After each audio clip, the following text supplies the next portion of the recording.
It's a bit cool, it's a bit desolate, but it is Padre Island National Seashore, another of the national park system here in Texas, right on the coast. And you can see right in the middle distance there one of the big sand dunes that are out here. There's a lot of emptiness to this national preserve. Pretty stark. On a day like today, when it's heavily overcast, it's also just a bit gloomy and forbidding.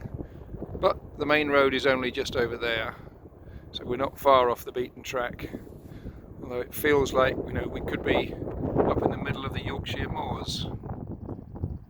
But here we are on the Gulf Coast of Texas. And it's still pretty remarkable.